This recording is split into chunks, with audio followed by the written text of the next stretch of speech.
Hello बच्चों, मेरा नाम है विमल प्रताप। आज हम लोग पढ़ने वाले हैं बायोमॉलिक्यूल। ठीक है, बायोमॉलिक्यूल के बारे में आज हम लोग पढ़ने वाले हैं। तो देखते हैं हम लोग बायोमॉलिक्यूल क्या होता है।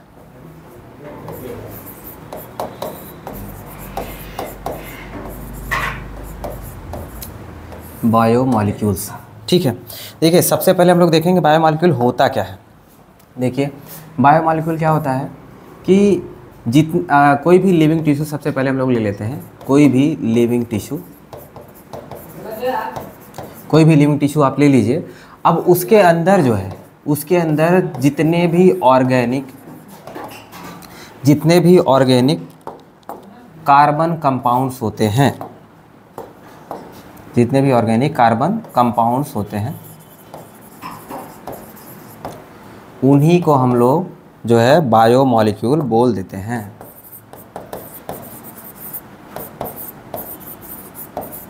ठीक, जितने भी जो है ऑर्गेनिक कार्बन कंपाउंड्स किसी भी लिविंग टिश्यू के अंदर या फिर किसी भी लिविंग बीइंग के अंदर जितने भी ऑर्गेनिक कार्बन कंपाउंड्स पाए जाएंगे, उन्हीं को हम लोग जो है बायोमॉलिक्यूल बोल देते हैं। तो अब भाई देखो, हमको तो यहाँ पर इतना बेसिक पता चल गया है कि जो ऑर्गेनिक कार्बन कंपाउंड होगा उन्हीं को हम लोग बायोमॉलिक्यूल बोलेंगे।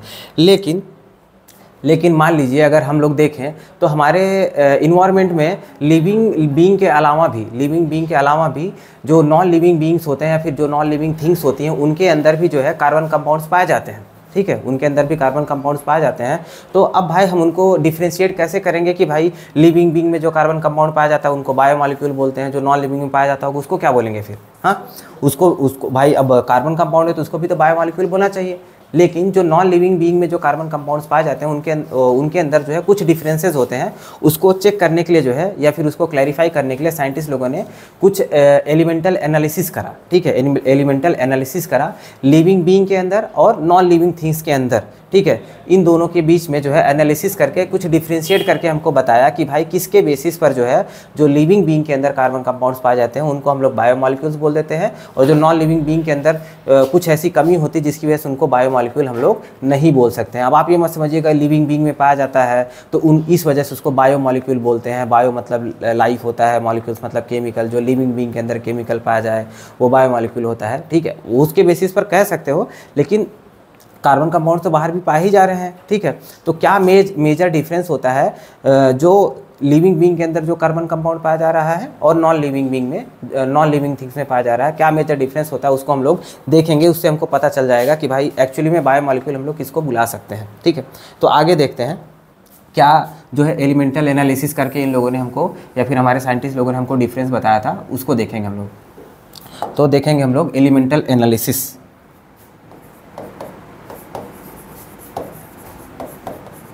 एलिमेंटल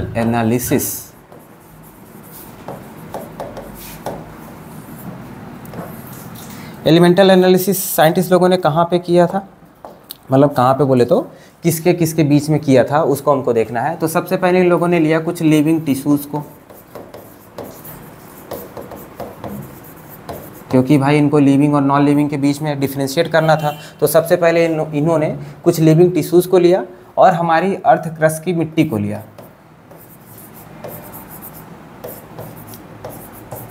अर्थ क्रस्ट से मिट्टी को उठाया। ठीक है, अब दोनों को लिया, अब दोनों में जो है केमिकल एनालिसिस किया या फिर कह सकते हो एलिमेंटल एनालिसिस किया। सेम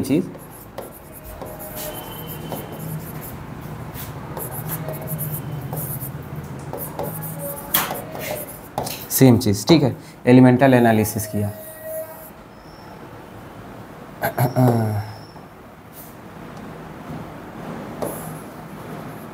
एलिमेंटल एनालिसिस किया दोनों पे।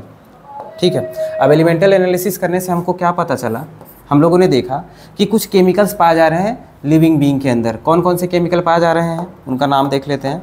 जैसे कार्बन हो गया, कार्बन पाया गया किसी लिविंग बीइंग के अंदर, हाइड्रोजन पाया गया लिविंग बीइंग के अंदर, ऑक्सीजन पाया गया, नाइट्रोजन पाया गया, ऐसे ही बहुत सारे एलिमेंट्स पाए गए किसी भी लिविंग बीइंग के अंदर। ठीक है, लेकिन जब हम लोगों ने अर्थ क्रस्ट की स्टडी करी या फिर उसकी एलिमेंटल एनालिसिस करी तो उसमें भी हम लोगों ने देखा कि भाई इसमें भी कार्बन पाया जा रहा है, इसमें भी हाइड्रोजन पाया जा रहा है, इसमें भी ऑक्सीजन पाया जा रहा है, इसमें भी नाइट्रोजन पाया जा रहा है। ऐसे ही बहुत सारे एलिमेंट्स जो है दोनों में पाए जा रहे हैं। तो अब भाई देखें तो ऐसे लिस्ट के बेसिस पर देखें या फिर एलिमेंट के बेसिस पर देखें तो हमको दिख रहा है कि भाई इनमें भी वही सेम एलिमेंट्स पाया जा रहा है और इसमें भी अर्थ क्रस्ट के अंदर भी सेम एलिमेंट पाया जा रहा है। तो भाई अब यहाँ से तो और कन्फ्यूजन क्रिएट हो गया कि भाई फिर डिफरेंस क्या है दोनों के अंदर। ठीक है, जब कार्बन हाइड्रोजन ऑक्सीजन नाइट्रोजन दोनों में ही पाया जा रहा है, किसी लिविंग टिश्यू के अंदर या फिर जो है कोई अर्थ क्रस्ट के अंदर मिट्टी के अंदर सेम एलिमेंट पाया जा रहा है, तो फिर डिफरेंस क्या है। तो डिफरेंस को जो है साइंटिस्ट लोगों ने आगे बताया हमको। डिफरेंस क्या बताया देखते हैं हम लोग। पहले तो ये देख लेते हैं कि भाई दोनों के अंदर क्या पाया जा रहा है, सिमिलर लिस्ट पाया जा रहा है। ठीक है, बोथ है, हम लोग लिख सकते हैं बोथ है सिमिलर लिस्ट ऑफ एलिमेंट्स। ठीक, बोथ है सिमिलर लिस्ट ऑफ एलिमेंट। तो भाई डिफरेंस क्या है। ठीक है, तो डिफरेंस जो है हम लोग देखेंगे। डिफरेंस क्या हो जा रहा है, डिफरेंस इज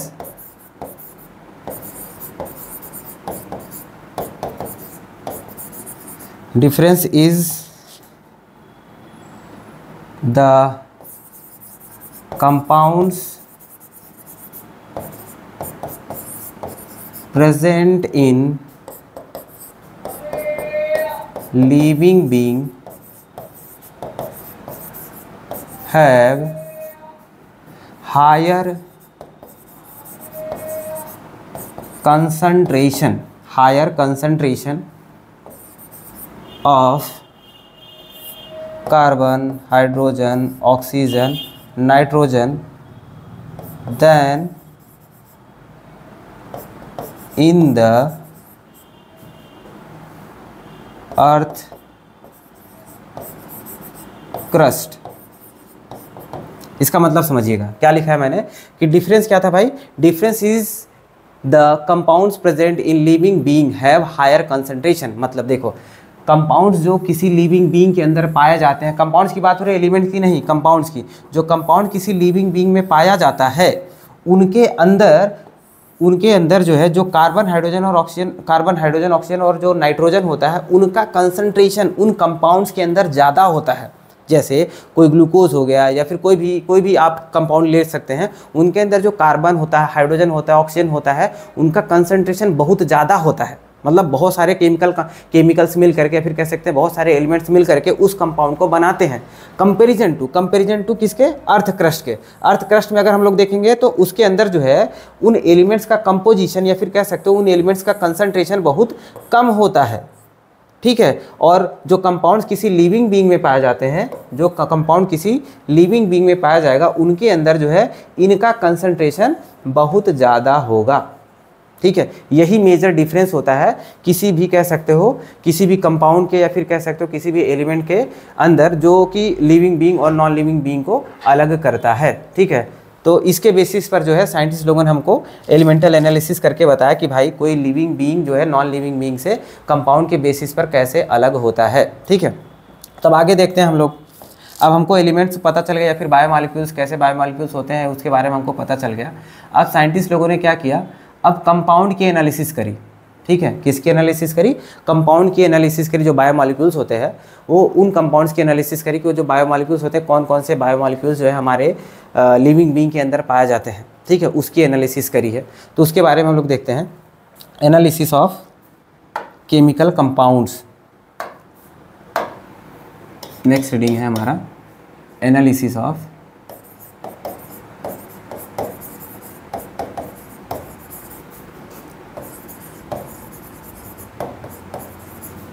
केमिकल कंपाउंड्स। अब केमिकल कंपाउंड की एनालिसिस जो करी है इन लोगों ने या फिर हमारे साइंटिस्ट लोगों ने जो करी थी वो दो चीज़ों की करी थी। एक तो ऑर्गेनिक कंपाउंड्स की एनालिसिस करी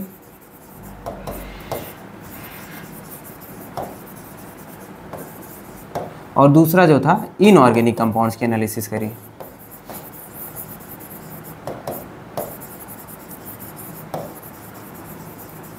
ठीक है, तो ये जो है ऑर्गेनिक और इनऑर्गेनिक कंपाउंड के एनालिसिस करके हमको ये बताना चाह रहे हैं कि भाई कौन कौन से ऐसे ऑर्गेनिक कंपाउंड होते हैं जो लिविंग बीइंग में पाए जाते हैं और कौन कौन से ऐसे इनऑर्गेनिक कंपाउंड होते हैं जो लिविंग बीइंग्स के अंदर पाए जाते हैं। ठीक है, तो हम लोग एक एक करके देखेंगे कि भाई कौन से ऑर्गेनिक कंपाउंड्स हैं और कौन से इनऑर्गेनिक कंपाउंड्स हैं। तो सबसे पहले हम लोग देखेंगे ऑर्गेनिक कंपाउंड्स को।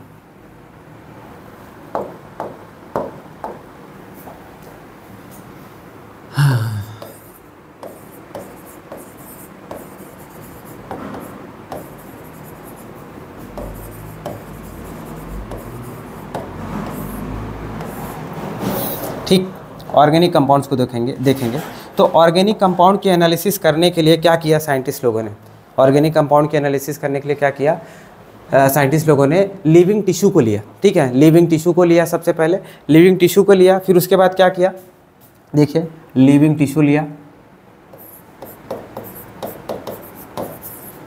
लिविंग टिश्यू लिया।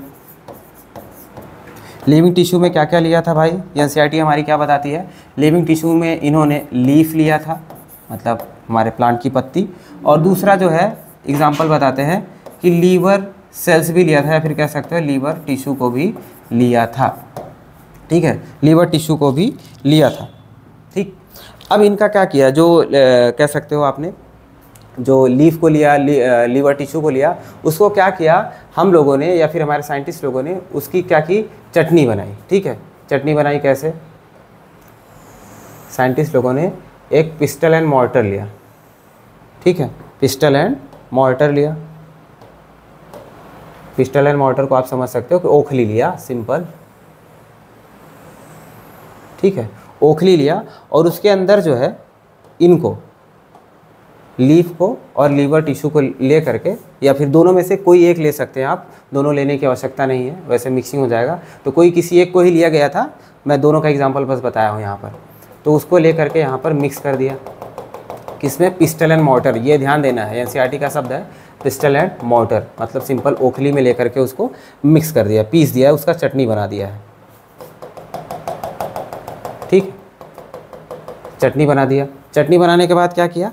इसमें जो है इन लोगों ने एक केमिकल को भी मिक्स किया था, एक केमिकल को भी मिक्स किया था। उस केमिकल का नाम था ट्राइक्लोरोएसिटिक एसिड। ट्राइक्लोरोएसिटिक एसिड, एक सेकेंड,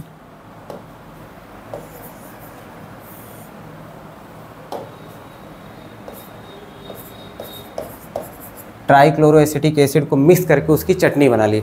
अब चटनी बनाने के बाद क्या हुआ? एक सॉल्यूशन बन गया। ठीक है, ये एक पूरा क्या हो जाता है? ये एक सॉल्यूशन बन जाता है, सॉल्यूशन बन जाता है। तो अब सॉल्यूशन बनाने के बाद हम लोगों ने या फिर हमारे साइंटिस्ट लोगों ने क्या किया? इसको फिल्टर करा। ठीक है, इसको क्या किया? फिल्टर किया। फिल्टर करने को हमारी एनसीईआरटी क्या बोलती है? स्ट्रेन करना। ठीक है, हमारी एनसीईआरटी बोलती है कि इसको हम लोगों ने क्या किया?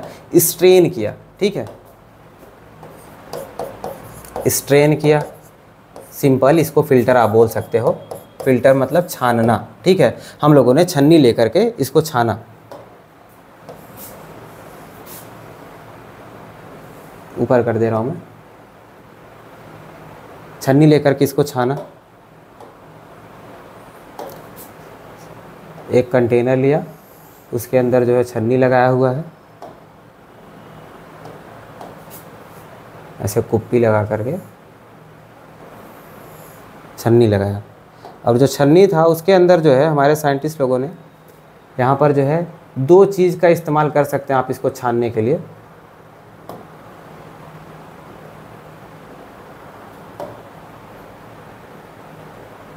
दो चीज़ का इस्तेमाल कर सकते हो, हमारी एनसीईआरटी में दिया गया, दो चीज़ का इस्तेमाल किया गया था। एक तो था चीज़ क्लॉथ, चीज़ क्लॉथ ले सकते हैं आप छानने के लिए, फिल्टर करने के लिए, या फिर दूसरा कॉटन।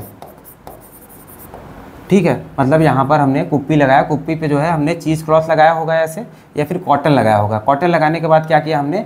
जो भी हमारा सॉल्यूशन बना हुआ था उसको हमने इसमें डाल करके फ़िल्टर कर लिया। फ़िल्टर करने के बाद हमने क्या पाया? अब देखिए वो सॉल्यूशन था एक, ठीक है, वो सॉल्यूशन था, तो हमने क्या पाया कि कुछ सॉल्यूशन जो है छन करके, छन्नी से फिल्टर हो करके चला आ रहा है हमारे बीकर में या फिर जार में चला आ रहा है, लेकिन कुछ चीज़ें ऐसी भी थी जो छन करके आ नहीं रही हैं नीचे, वो फिल्टर ही नहीं हो पा रही हैं, वो ऊपर ही यहाँ पर ऐसे फंस जाती हैं। ठीक है, आप इसको ऐसे समझ सकते हैं, मान लीजिए जब हम लोग चाय बनाते हैं तो चाय बनाने के लिए क्या करते हैं भाई, दूध लिया, ठीक है, दूध लिया, उसमें चाय पत्ती वगैरह, चीनी, अदरक जो भी है हम लोगों ने सब कुछ डाल देते हैं, उसमें अदरक डाल दिया, इलायची डाल दिया, ऐसे सारी चीज़ें मिक्स करके जो हम लोग चाय बनाते हैं। ठीक है, चाय बनाने के बाद उसको हम लोग क्या करते हैं, छानते ही हैं। तो छानने के बाद क्या होता है, चाय हमारी जो नॉर्मल सॉल्यूशन होता है, लिक्विड सॉल्यूशन, वो छन करके नीचे चला जाता है, लेकिन जो चाय पत्ती होती है, अदरक होता है, इलायची होता है, वो सब किधर रह जाता है, ऊपर रह जाता है। ठीक है, आप वैसे इसको सिंपल रिलेट कर सकते हो, एकदम बेसिक से घर के एग्जाम्पल से रिलेट कर सकते हो। तो जो यहाँ पर ऊपर बचा रह जाता है उसको हम लोग बोलते हैं रिटेंटेट बोला जाता है, रिटेंटेट बोलते हैं। ठीक है, और जो नीचे छन करके चला जाता है इसको हम लोग फिल्ट्रेट बोलते हैं, इसको हम लोग फिल्ट्रेट बोलते हैं। ठीक है, अब देखिए हम लोगों ने इसको डिसॉल्व किस में किया था या फिर इसको मिक्स किस में किया था, या चटनी बनाने के बाद किस में मिक्स किया था, एक एसिड में मिक्स किया था। ठीक है, ट्राइक्लोरो एसिटिक एसिड में मिक्स किया था हम लोगों ने, तब वो एक एसिड है। ठीक है, एसिड में मिक्स किया था, तो इसकी वजह से भी, एसिड में मिक्स करने की वजह से भी जो हमारा फिल्ट्रेट होता है, इसको हम लोग एक दूसरे नाम से भी बुला सकते हैं, जिसका नाम हो जाता है एसिड सॉल्यूबल पूल।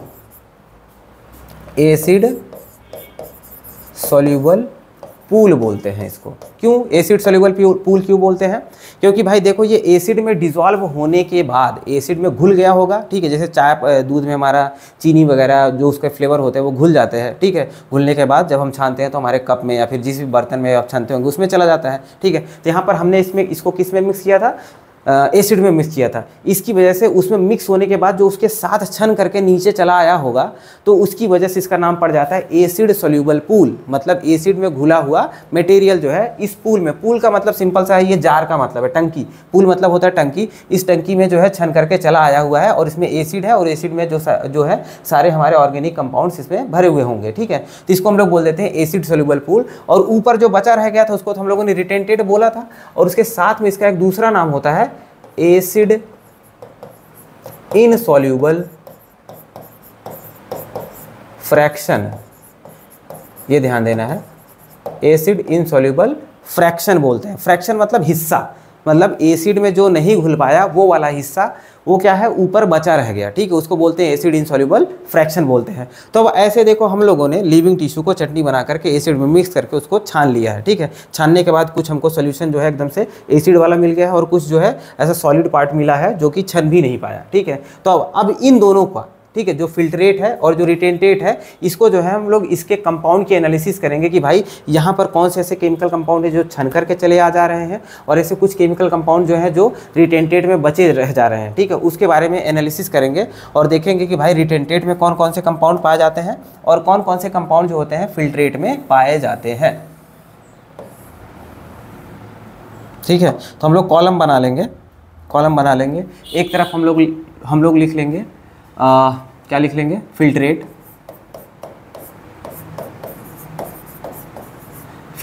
या फिर इसको बोल सकते हैं एसिड सॉल्यूबल पूल। मैं ASP लिख रहा हूँ, आप लोग समझिएगा, ASP का मतलब है एसिड सॉल्यूबल पूल। ठीक है, नेक्स्ट हमारा हो जाएगा रिटेंटेट,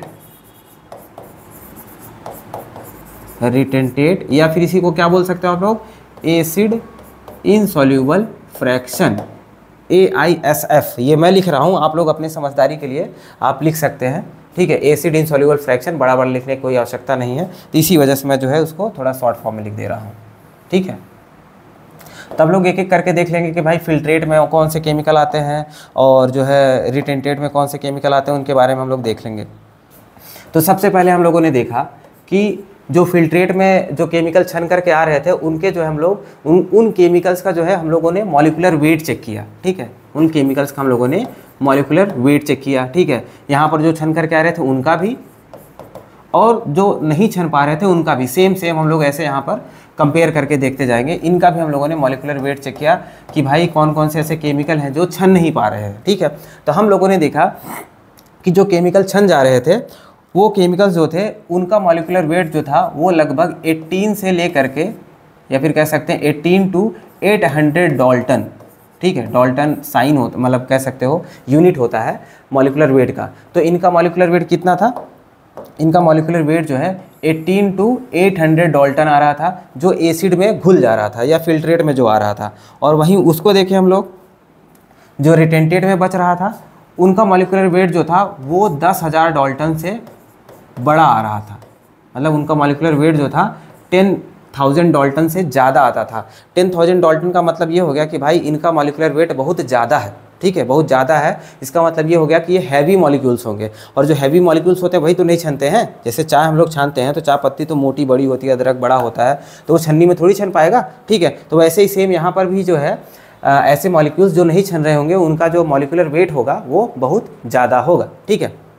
तब आगे देखते हैं हम लोग, आगे देखें तो चलो भाई, पहले तो हमको मॉलिक्यूलर वेट के बारे में पता चल गया। अब आगे देखते हैं जो एसिड में घुल करके आए होंगे केमिकल, आप बताइए। जब हम लोग चाय छानते हैं, चाय चीनी वगैरह जो भी उसमें हम लोगों ने डाला था फ्लेवरिंग के लिए, अब वो सब फ्लेवर तो मिक्स होकर के नीचे चला जाता है ना चाय में। ऐसा नहीं कि फ्लेवर भी ऊपर रहेगा, अदरक का फ्लेवर भी ऊपर ही रह गया, चीनी का रस भी ऊपर ही रह गया, ऐसा नहीं होता, वो मिक्स होकर के नीचे चला जाता है। तो वैसे हम लोग यहाँ पर समझ सकते हैं कि ये भाई मॉलिक्यूल्स छोटे थे, जिनका मॉलिक्यूलर वेट भी छोटा कह सकते हो कम था। तो इसका मतलब ये हुआ कि मॉलिक्यूलर छोटे होंगे, सिंपल सी बात है, मॉलिक्यूल्स कैसे होंगे, छोटे होंगे। तो इसके बेसिस पर हम बोल सकते हैं जो फिल्ट्रेट के अंदर केमिकल्स आते हैं वो नॉन पॉलीमेरिक फॉर्म में होते हैं। कैसे होते हैं? नॉन पॉलीमेरिक फॉर्म में होते हैं। नॉन पॉलीमेरिक का मतलब क्या होता है? पॉलीमर मतलब क्या होता है? पॉलीमर सिंपल सा मतलब ऐसे कोई भी चीज़ जो है, या फिर कह सकते हो कोई केमिकल, ऐसे उसका सिंगल यूनिट, ढेर सारा सिंगल यूनिट आपस में मिल करके पूरा एक चेन बना ले, सिंगल यूनिट मिल करके ऐसे, उसको हम लोग बोलते हैं पॉलीमर, ठीक है। आप लोगों ने पढ़ा होगा पॉलीथीन किसका बना हुआ है? इथीन का पॉलीमर होता है, ठीक है। तो ऐसे ही अगर कोई भी केमिकल कंपाउंड ढेर सारे अपने सिंगल यूनिट से मिलकर के बना होता है, उसको हम लोग पॉलीमर बोलते हैं। तो यहाँ पर कैसा है, ये छोटे छोटे मॉलिक्यूल्स हैं, छोटे छोटे मॉलिक्यूल्स होंगे, तो इसका मतलब क्या होगा, ये पॉलीमेरिक फॉर्म में नहीं होंगे, ठीक है। तो इसी वजह से इसको हम लोगों ने क्या बोला, ये नॉन पॉलीमर होंगे, ठीक है। कैसे होंगे? नॉन पॉलीमर होंगे। बैठ जा भाई, ठीक। अब इसको अगर हम लोग देखते हैं तो ये सब कैसे हैं? ये सब बड़े बड़े मॉलिक्यूल्स होंगे, ठीक है। इनका मॉलिक्यूलर वेट भी ज़्यादा है, तो भाई बड़े बड़े मॉलिक्यूल्स होंगे। तो मॉलिक्यूल्स बड़े बड़े कैसे होंगे? ढेर सारे छोटे मॉलिक्यूल्स आपस में मिल करके बड़ा मॉलिक्यूल बनाए होंगे, इसी वजह से ये बड़े मॉलिक्यूल होंगे। तो ये कैसे होंगे? ये पॉलीमेरिक फॉर्म में होंगे, पॉलीमेरिक होंगे, ठीक है। ये लोग पॉलीमेरिक हो जाएंगे। अब देखिए, अब हम लोग क्या देख सकते हैं कि भाई अब ये छन करके नीचे चला भी आया था, किसके साथ में? एसिड के साथ में छन करके नीचे चला भी आया था। इसका मतलब ये है कि उसमें घुलनशील भी होगा। अब आप लोग को ये थोड़ा सा आइडिया होगा कि एसिड क्या होता है, नॉर्मली वाटर सॉल्यूबल होता है, ठीक है। तो मतलब इसका मतलब ये हम कह सकते हैं कि जो एसिड में सब्सटेंस घुले हुए थे वो वाटर में भी घुल सकते हैं, ठीक है। तो हम लोग बोल सकते हैं कि ये जो सब्सटेंसेस होंगे जो एसिड में बेचारे घुल करके नीचे चले आए थे, ये वाटर सॉल्यूबल भी होंगे, ठीक है। तो ये कैसे हैं? ये वाटर सॉल्यूबल भी होते हैं। अब यहाँ पर जब वो एसिड में नहीं घुल पाया तो पानी में क्या ही घुलेगा, ठीक है। तो इसी वजह से ये क्या हो जाते हैं? वाटर इनसॉल्यूबल, वाटर इनसॉल्यूबल हो जाते हैं ये लोग, ठीक है। वाटर इनसॉल्यूबल हो जाता है। अब आगे देखें हम लोग, वाटर इनसॉल्यूबल हो जाते हैं। अब ये क्या था, यही हमको क्राइटेरिया या फिर कह सकते हैं यही प्रॉपर्टीज़ हमको देखने के लिए मिली थी, ठीक है। जो फिल्ट्रेट की प्रॉपर्टीज़ थी, उनका मॉलिक्यूलर वेट 18 से लेकर के 800 डाल्टन के बीच में आ रहा था। वहीं फिल्ट्रेट का जो रिटेंटेट का जो मॉलिक्यूलर वेट था वो 10,000 डाल्टन से ज़्यादा आता है, या फिर कह सकते हो 10,000 डाल्टन से ज़्यादा आता था। और वो नॉन पॉलीमेरिक होते थे, ये पॉलीमेरिक होते थे। वाटर सॉल्यूबल था, ये वाटर इनसॉल्यूबल था, ठीक है। अब आगे देखते हैं, एग्जाम्पल देखते हैं कि भाई चलो ठीक है, ये सारे केमिकल्स की प्रॉपर्टी होगी। अब कौन कौन से ऐसे केमिकल होंगे जो यहाँ पर फिल्ट्रेट के अंदर आते थे, ठीक है, उसके बारे में देख लेते हैं। एग्जाम्पल, दोनों के एग्जाम्पल देख लेंगे। एग्जाम्पल देखेंगे तो भाई नॉन पॉलीमेरिक है, तो ऑब्वियस बात है सिंपल मॉलिक्यूल होंगे, जैसे कि अमीनो एसिड्स। अब अमीनो एसिड्स क्या होते हैं? अमीनो एसिड्स क्या होता है? प्रोटीन का सिंगल मोनोमेरिक यूनिट को क्या बोला जाता है? अमीनो एसिड्स बोलते हैं, ठीक है। ढेर सारे ऐसे अमीनो एसिड्स आपस में ऐसे मिल करके केमिकल बॉन्ड के थ्रू जो है एक चेन बनाते हैं, जिसको हम लोग क्या बोलते हैं? प्रोटीन बोलते हैं, प्रोटीन बोलते हैं।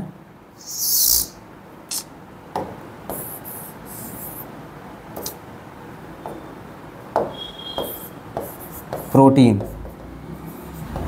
ठीक है। लेकिन ये जो सिंगल यूनिट होते हैं इनको हम लोग बोलते हैं अमीनो एसिड्स, ए अमीनो एसिड्स, ठीक है। तो ये ढेर सारे अमीनो एसिड्स मिल करके प्रोटीन बनाते हैं, लेकिन यहाँ पर वो फिल्ट्रेट में छन करके आया हुआ है, तो इसका मतलब ये हो गया कि वो कैसा होगा कि भाई नॉन पॉलीमेरिक होगा, सिंगल यूनिट में रहा होगा, ठीक है। तो सिंगल यूनिट में था, तो इसकी वजह से हम लोगों ने यहाँ पर लिखा कि अमीनो एसिड्स जो होते हैं वो आपके फिल्ट्रेट में छन करके आते हैं। आगे देखें, जैसे न्यूक्लियोटाइड हो गया, न्यूक्लियोटाइड हो गया, न्यूक्लियोसाइड हो गया,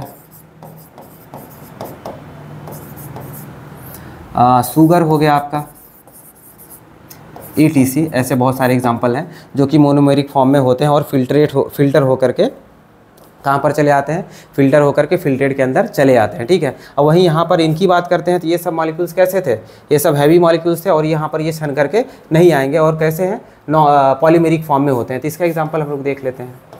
इसका एग्जाम्पल अगर हम लोग देखें, एग्जाम्पल प्रोटीन हो गया, प्रोटीन हो गया, आप कह सकते हो न्यूक्लिक एसिड। न्यूक्लिक एसिड का मतलब क्या होता है, DNA, RNA, DNA RNA हो गया। आप कह सकते हो पॉलीसैकेराइड, पॉलीसैकेराइड हो गया। या फिर ऐसे कोई सी भी आप कह सकते हो, कोई भी पॉलीमर जो होते हैं वो किसके अंदर आएंगे, वो रिटेंटेट के अंदर आएंगे, ठीक है। तो ये सारे जो है एग्जाम्पल आपके हो जाते हैं, किसके, रिटेंटेट के एग्जाम्पल हो जाते हैं। तो मतलब ये पॉलीमेरिक फॉर्म में होंगे। और एक एग्जाम्पल यहाँ पर आता है, एक्सेप्शन आप बोल सकते हो, एक्सेप्शन बोल सकते हो आप उसको। एक्सेप्शन जो है वो आता है लिपिड, ठीक है। लिपिड को आप ऐसे समझ सकते हो, लिपिड को आप फैट बोल सकते हो, ठीक है। जैसे फैट, जैसे हमारे घरों में तेल होता है, अगर हम उसको पानी में मिक्स करने की कोशिश करते हैं तो वो मिक्स होता है क्या, नहीं होता है, ठीक है। पानी में वो मिक्स नहीं होता है। तो पानी में मिक्स नहीं होगा तो इसका मतलब ऑब्वियस बात है कि जब हम लोग यहाँ पर भी उसको छान रहे होंगे तो वो नीचे नहीं गया रहा होगा, ठीक है। क्योंकि ये सारे जो इधर के एग्जाम्पल है वाटर सॉल्युबल थे, इसी वजह से वो छन करके गए हैं, ठीक है। और ये वाटर इनसॉल्युबल है तो ऑब्वियस बात ये भी छन करके नहीं जाएगा, ठीक है। तो ये छन करके तो नहीं जाता है, ठीक है। इसको हम लोग ऐसे समझ सकते हैं कि भाई लिपिड जो है वो भी किस में आ रहा है, रिटेंटेट के अंदर आता है। क्यों, क्योंकि वाटर जो है ये वाटर इनसॉल्युबल होता है। कैसा है, वाटर इनसॉल्युबल है, वाटर इनसॉल्युबल होता है, इसकी वजह से ये रिटेंटेट के अंदर आता है। और एक चीज़ ध्यान दीजिएगा, इसका जो मॉलिक्यूलर वेट होता है, मॉलिक्यूलर वेट जो होता है ये 800 डाल्टन से नीचे ही होता है। इसका मॉलिक्यूलर वेट जो है 800 डाल्टन से कम ही होता है। मॉलिक्यूलर वेट इसका 800 डाल्टन से कम ही है, लेकिन फिर भी ये रिटेंटेट के अंदर आता है। रिटेंटेट के अंदर क्यों आ रहा है, क्योंकि ये वाटर इनसॉल्युबल होता है और छन करके नीचे नहीं जा पाता है। बस इसकी वजह से जो है ये रिटेंटेट में आता है। अदरवाइज ये कोई जो है कह सकते हो हैवी मॉलिक्यूल नहीं है, क्योंकि मॉलिक्यूलर वेट इसका 800 डाल्टन से कम है और 800 डाल्टन से कम है। और ये चीज़ भी ध्यान दीजिएगा, ये नॉन पॉलीमेरिक भी होता है, नॉन पॉलीमेरिक भी है।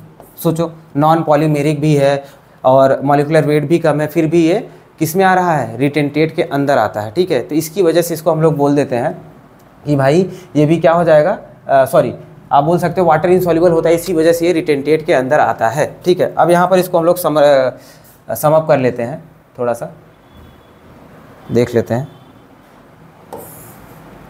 ठीक है। थोड़ा सा देख लेते हैं फटाक से, फिर उसके बाद बात करते हैं। मॉलिक्यूलर वेट कितना था, 18 से 800 डाल्टन, ठीक है। और उसका मॉलिक्यूलर वेट 10,000 डाल्टन से ज़्यादा आ रहा है, ठीक है। तो अब इन सब कंपाउंड्स को, ठीक है, जो फिल्ट्रेट के अंदर आ रहा है और जो रिटेंटेट के अंदर आता है, इनका कुछ कलेक्टिवली नाम भी दिया गया। नाम देख लेते हैं इनको क्या बोला जाता है। अब ये सिंपल मॉलिक्यूल्स थे, ये वाले सिंपल मॉलिक्यूल्स थे, इसकी वजह से इनका नाम पड़ जाता है, इनको बोला जाता है कॉल्ड एज माइक्रो मॉलिक्यूल्स बोलते हैं।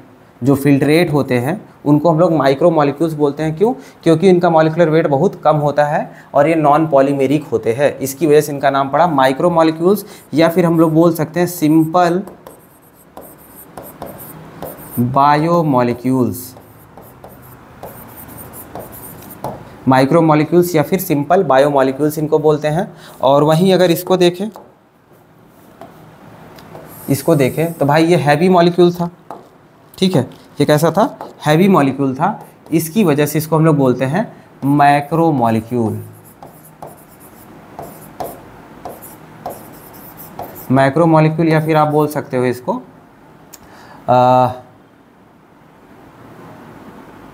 मैक्रो बायोमॉलिक्यूल, मैक्रो बायोमॉलिक्यूल, ठीक है।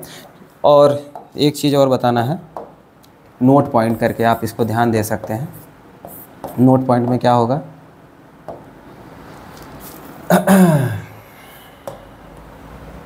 नोट पॉइंट पे हम लोग देखेंगे कि जो लिपिड था,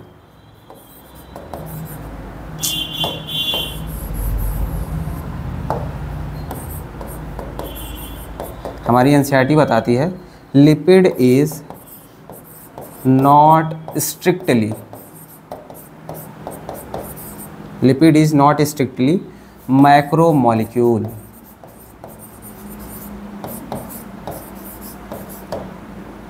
lipid is not strictly macromolecule.